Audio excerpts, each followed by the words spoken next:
ভারতের পশ্চিমবঙ্গ বিধানসভায় চলছিল শীতকালীন অধিবেশনের প্রশ্নোত্তর পর্ব, যেখানে বিধানসভার সদস্যদের বিভিন্ন প্রশ্নের জবাব দিচ্ছিলেন রাজ্যের মুখ্যমন্ত্রী মমতা ব্যানার্জি। আর সেখানেই এক বিস্ফোরক মন্তব্য করেন তিনি।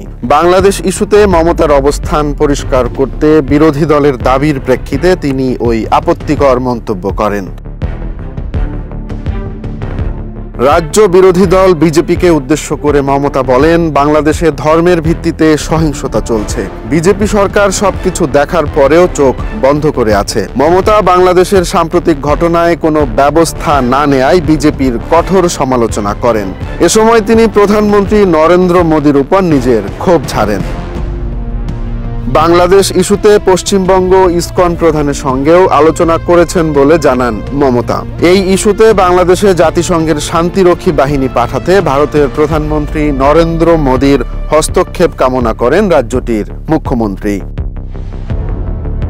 যদিও বাংলাদেশ ইস্যুকে কেন্দ্র করে পশ্চিমবঙ্গ সরকারের সঙ্গে ভারতের কেন্দ্র সরকারের বিবাদ বহুদিনের পুরনো। এর আগে তিস্তা চুক্তি নিয়ে অনেক জল ঘোলা হয়েছে।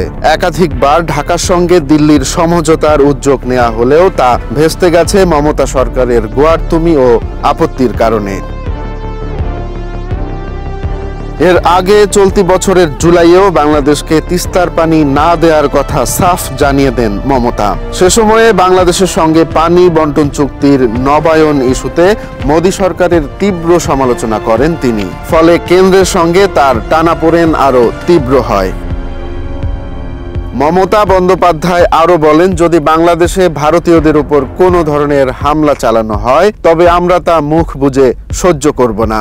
এমনটি ঘটলে আমাদের লোকজনদের বাংলাদেশ থেকে সহসাই ফিরিয়ে আনতে হবে।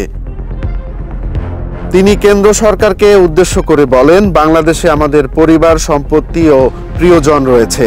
এ বিষয়ে কেন্দ্রীয় সরকারের নেওয়া সব সিদ্ধান্তই আমরা মেনে নেই।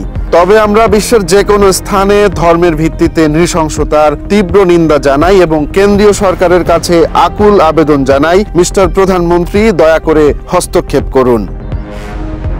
বাংলাদেশ ইস্যুতে মমতার এমন বিস্ফোরক মন্তব্যের পর সীমান্তে বিএসএফ বাড়তি সতর্কতা জারি করেছে। সীমান্তের জিরো পয়েন্টের কাছে কোনো বিক্ষোভকারীদের ঘেঁষতে দেয়া হচ্ছে না। ভারতীয় সীমান্তরক্ষী বাহিনী ছাড়াও পুলিশের পক্ষ থেকেও সীমান্ত জুড়ে নেওয়া হয়েছে বাড়তি সতর্কাবস্থা। রোমান্স তালুকদার, নয়া দিগন্ত।